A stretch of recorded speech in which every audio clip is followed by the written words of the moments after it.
This is the new 2025 Ford Mustang GTD, and it's a very special Ford Mustang. This is essentially a street-legal version of the Mustang GT3 race car with over 800 horsepower from a supercharged V8 and a starting price of around $325,000 for a Mustang. This is the most powerful, most expensive, most special Mustang ever made. And today I'm going to review it and show you all of its quirks and features. Before we get started, are you ready for your next cool car? Sell your enthusiast car on Cars and Bids. Trading in your car to dealers means you aren't getting market value for your car, leaving you with less cash for your next fun car. Just look at our recent sales of these cool cars compared to current trade-in value. This is a trade-in offer, and this was the Cars and Bids result. This is a trade-in offer, and this was the Cars and Bids result. This is the trade-in offer, and this is the Cars and Bids result. Get started now on carsandbids.com. Sell on Cars and Bids and join the best community to sell your enthusiast car. All right, time for the quirks and features of the Mustang GTD, and we start with its craziest quirks, and that means talking suspension. This car has inboard suspension, so it's not mounted right at the wheels, it's mounted like further inside the car. There are various advantages to inboard suspension, but it also gives this car an amazing party trick. There is a window in the interior, in the back, that is looking at the suspension, and you can watch it move up, down, in, out, whatever you want to say, while you drive around. So you literally watch the suspension articulate as you're driving. Of course, you really need to be paying attention while you're driving, but if you want to pay attention to the suspension, you can. A window into the suspension, watching it actively move as you drive. That is so amazingly cool. And if that's not crazy enough for you, how about the rear wing, which is mounted not on the trunk lid like every other car, but instead on the C-pillar next to the rear window, with these giant wing mounts sticking out and going all the way back to the rear of the car and holding up this massive rear wing. The wing is obviously huge and insane and a major focal point of the view of this car from basically any angle, but the other crazy thing about it is it has hydraulically actuated flaps that move around and adjust their angles constantly when you're driving in order to provide the maximum amount of downforce in basically any situation. And when you look in the rearview mirror, you can see the flaps like moving up or down depending on whether you're cornering or going straight or how fast you're going. They're always moving if you're in the drive modes where the hydraulics are activated. Crazy to look back there and see that huge wing and the moving flaps. And another quirk, you might think that a rear pillar mounted wing would get in the way of accessing the trunk. And indeed, you're correct. In fact, the trunk in this car is not to be accessed.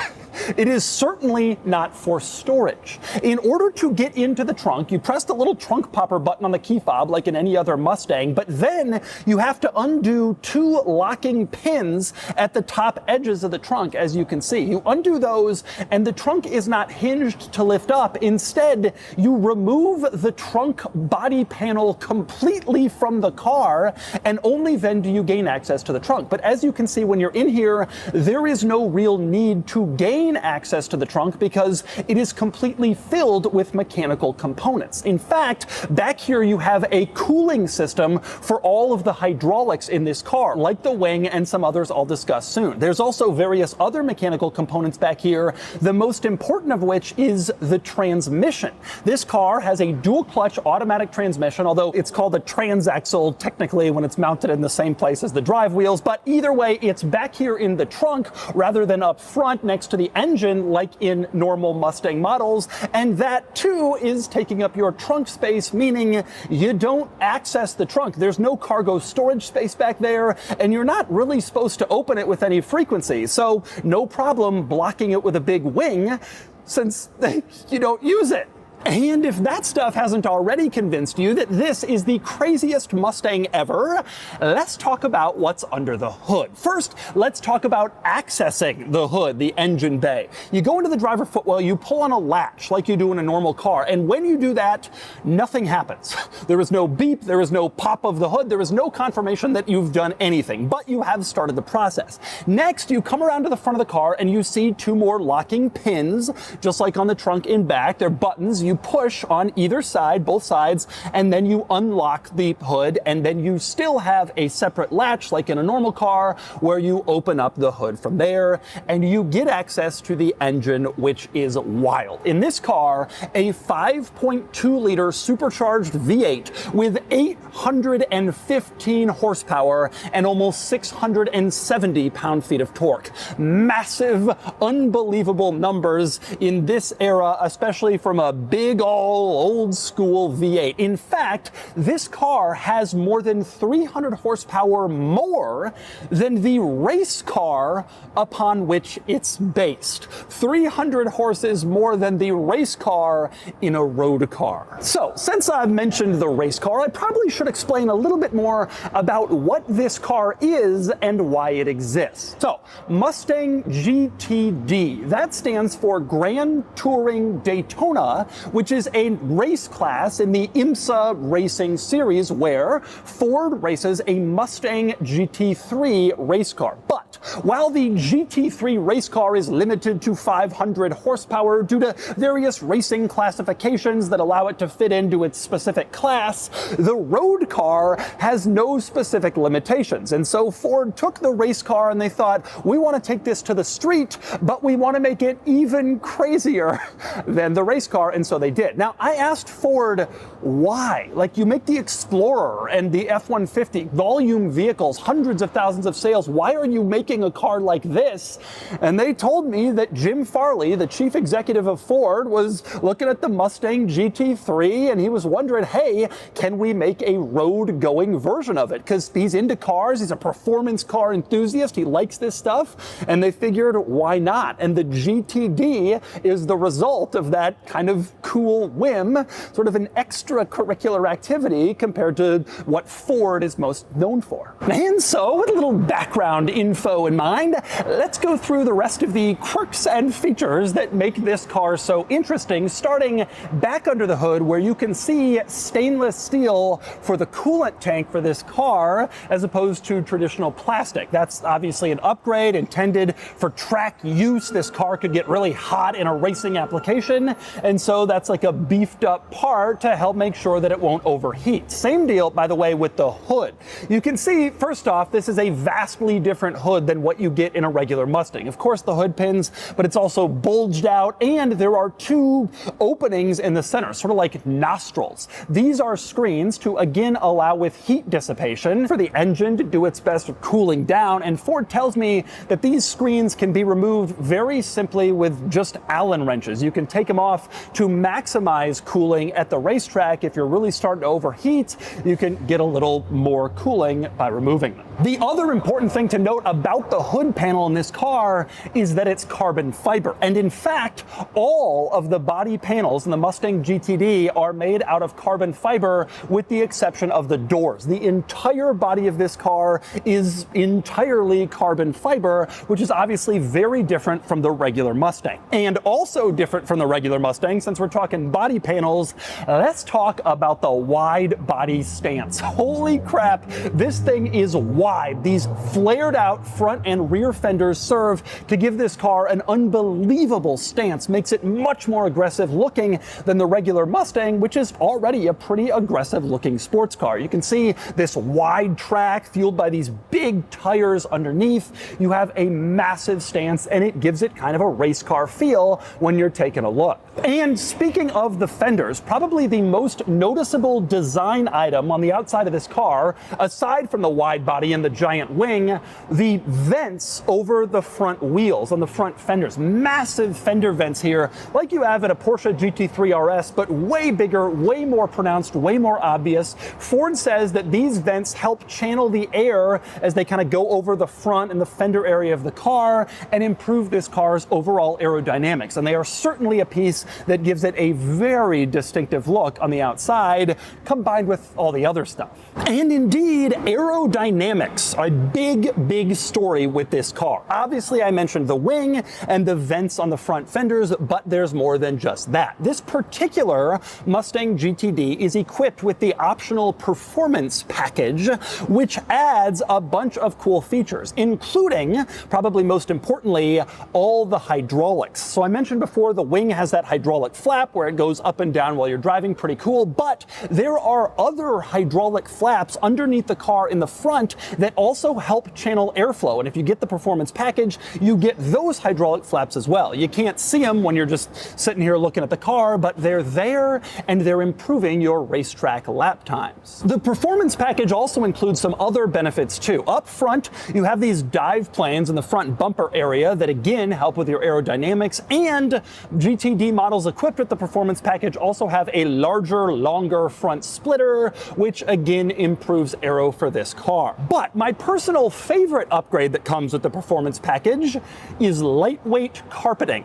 None of that heavy interior carpeting you get in the regular GTD. No, lightweight carpeting in here, which surely saves lots of weight and makes you considerably faster. So you might be wondering, what, pray tell, does the performance package cost? How much extra is it as an option? The answer is Ford won't reveal that. In fact, Ford is not announcing any options pricing for this car. That information is strictly limited to the knowledge of owners and potential owners of the GTD. It's not being released publicly. The only thing Ford will say is that the base price of this car is around $325,000. Huge money. $325,000 for a Mustang, you're thinking? Well, yes, but as you've already started to discover, this is no ordinary Mustang. And indeed, the GTD has many more upgrades compared to a standard Mustang beyond what I have already mentioned. For example, you get a carbon fiber drive shaft in this car to save weight. You also have a titanium exhaust, again, to save weight, a big benefit over the regular Mustang. And there's a lot more. Check this out. The trunk I mentioned is full of cooling equipment for the hydraulics and other stuff, but what you can't see with the trunk panel off is that there are actual cooling ducts mounted on the top of the trunk lid in order to draw in air for the cooling system for the hydraulics. You do not often find cooling ducts on a trunk lid, but that is the situation with the GTD. In fact, rear cooling is a bit of an important part of the GTD. Obviously, it's a big deal since they got rid of the trunk so they could do it, but it's more than just those trunk-mounted air intakes. You also have vents back here on the back side of the trunk, as you can see, 2 mesh vents, which of course do not appear on the standard Mustang. They also help for rear cooling. And you have air intakes on the side of the car. You can see here air intakes in the back. This is not something you typically see on a front-engined vehicle, but again, here it's necessary to bring air into the trunk area and cool down your hydraulics, your transmission, and all the mechanical stuff in back. And it goes further. The GTD also comes with carbon ceramic brakes, like you might expect on a track-focused car, especially at this price point, and Michelin Pilot Sport Cup 2R tires, which are very sticky and very, well, they're road legal, but just. They're really intended for sticking to surfaces where you're going fast around corners, aka the racetrack. This car also has a tremendously complex and advanced adaptive suspension system. I don't get into those kind of complexities on this channel, but it is really impressive, well done, created by Multimatic, which is the same company that built the new Ford GT.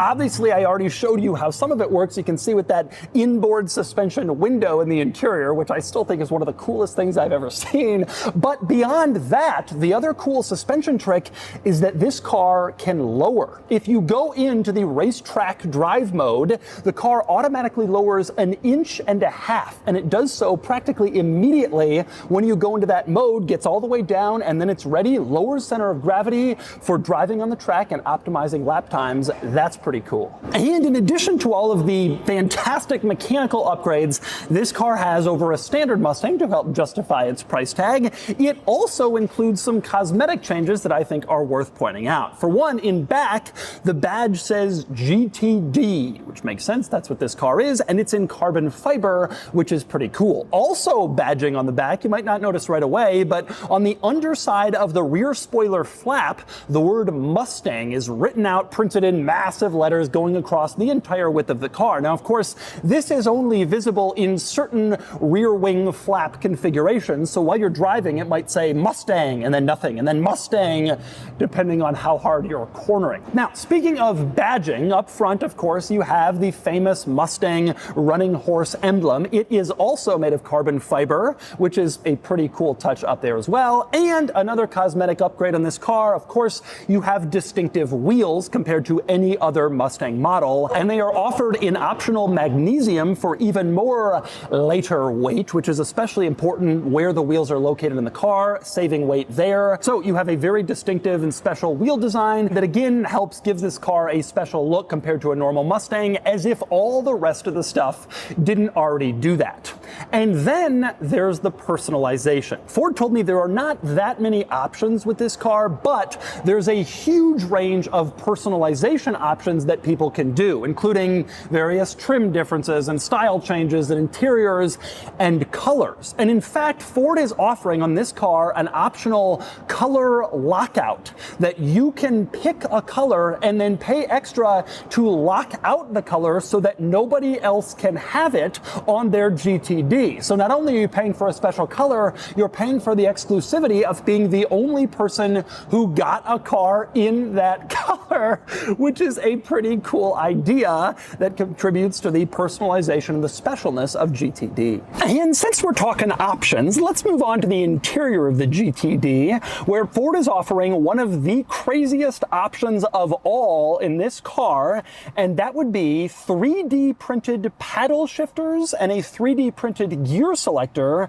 that come from a retired F-22 fighter jet. That is an optional extra. This car, this one, does not have that option. So I don't exactly know how it looks, but if you want, you can choose fighter jet derived paddle shifters and a gear selector dial, which is a pretty crazy thing, and again speaks to just how special and interesting this car is. But anyway, once you get inside, you start to discover quickly that there are quite a few GTD specific quirks and features in here. Of course, the most noticeable, I've already showed you, that rear window for the suspension in the back, but there's a lot of other stuff beyond that. For one, in the back, you no longer have rear seats. Obviously, regular Mustang models have back seats. This car does not. They're removed both to save weight and to let you see the window for the suspension because you know you wanna. But even before you notice that the rear seats have been deleted, just when you're climbing inside the car, you see on the door sill it says Ford Performance, welcoming you into obviously a more special Mustang than you might be used to, and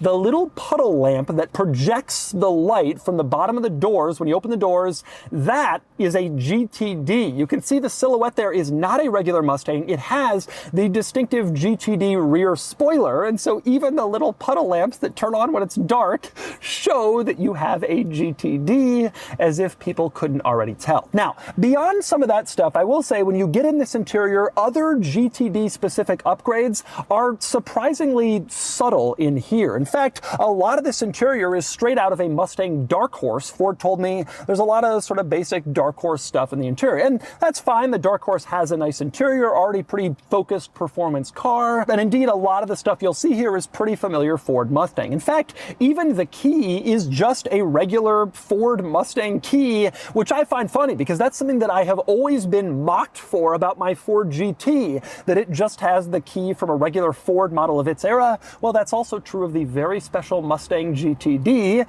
despite how, well, very special it is. Now, in spite of similarities with other Mustang models, you do have some nice upgrades here.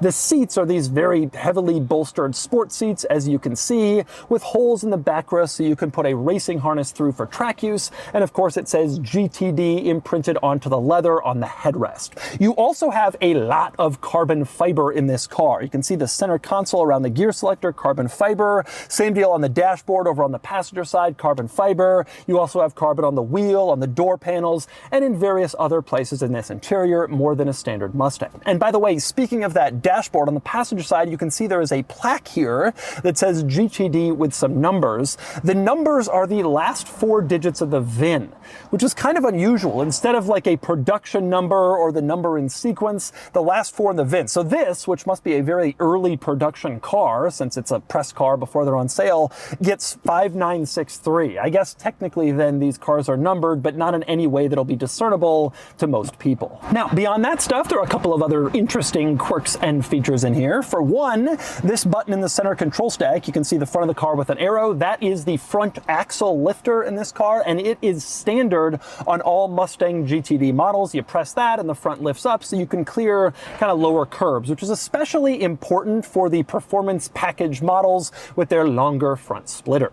The GTD also comes with its own distinctive gauge cluster display orientation. You have some of the regular Mustang displays in here, but then there is a GTD specific display that you can use to cycle through a lot more information, vehicle information, temperatures, etc., than what you would get in a standard Mustang, which is pretty cool to see. Now, speaking of that gauge cluster, it's worth mentioning something cool about this car and all Mustang models is that it changes its shape and its orientation depending on what drive mode you're in. So you cycle through the drive modes and you can see you have a different gauge cluster orientation in each one, including a very special one in the race track mode. You can see it heavily emphasizes your revs, gives you more vehicle info that might be pertinent on the track, and that's a pretty cool thing that Ford has. Now, on the steering wheel, you can see these red buttons over on the left side. That is where you adjust your drive mode, up, down, to change through the different modes, and it's also where you adjust various other performance characteristics of this car. You can see a suspension button here that will firm up the suspension or make it more comfortable. Over on the other side, this steering wheel button will adjust the sharpness of the steering, and you also have an exhaust button here. You press this and it turns on the exhaust, that titanium exhaust, all extra loud. Take a listen to a couple of revs in this car.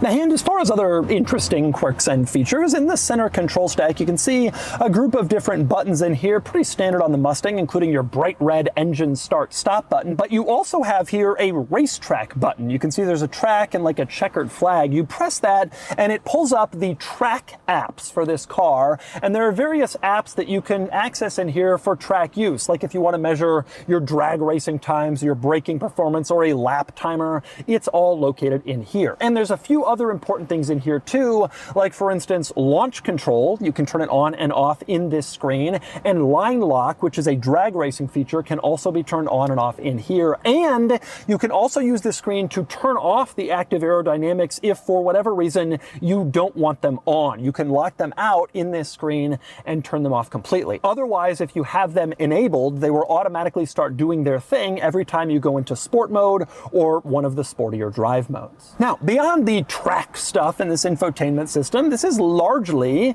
a typical infotainment system from a typical Mustang, which means you have all the usual stuff and it's pretty good. Responsive to your touch, it's obviously high quality, high resolution, full color, it works well, does what you'd want. It is a great infotainment system like in other Ford models. Unfortunately, that also means that it includes the climate controls. So you don't have a distinctive button or switch set up for the climate controls separate from the infotainment. different. It's all integrated into the screen, so to change stuff, you gotta go into the screen to do it. Fortunately, the climate controls are placed along the bottom of the screen, so you can make simple adjustments without having to go into a menu. And frankly, with a vehicle like this, we should be happy it has climate controls at all. But indeed it does, and some nice luxuries in here. Dual zone climate control, air conditioning. You even have lane centering, where the car will steer you back into your lane if you drift out. And there's even Amazon Alexa integrated into the infotainment system in your $325,000 track-ready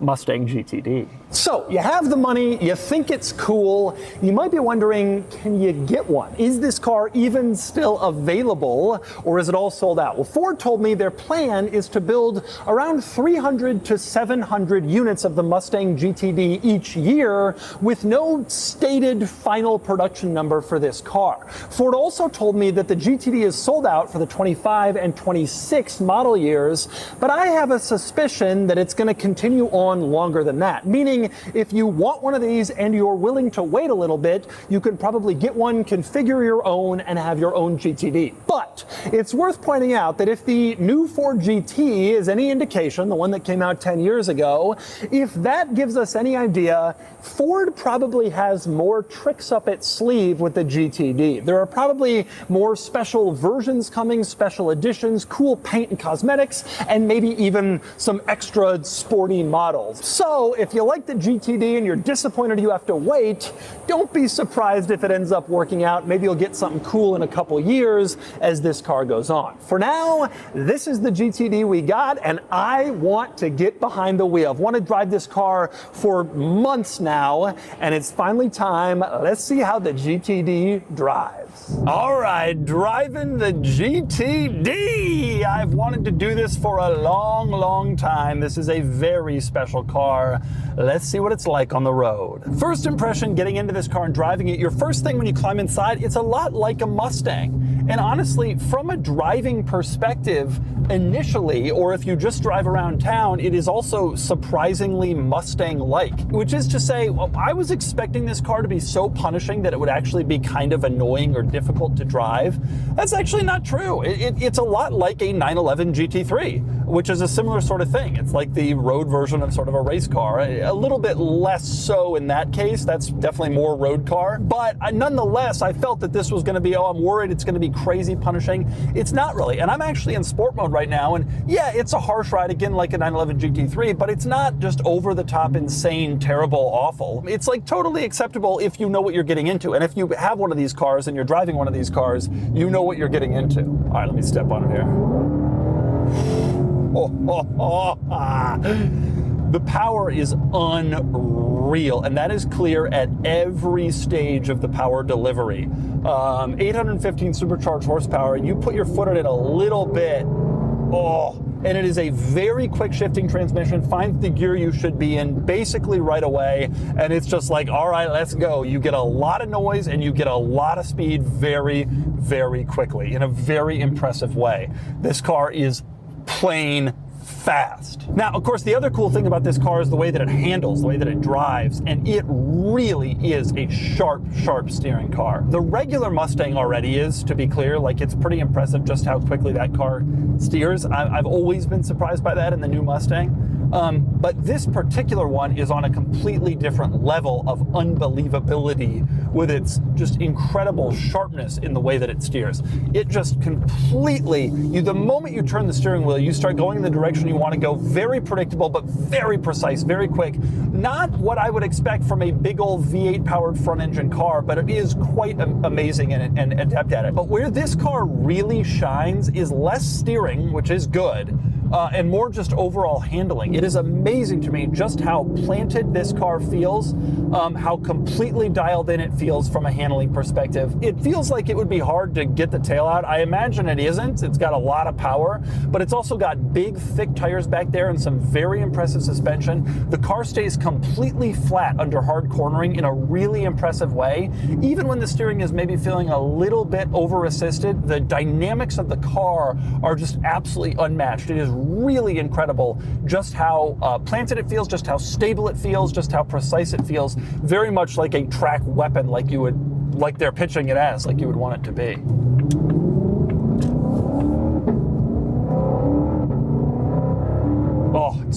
so fast.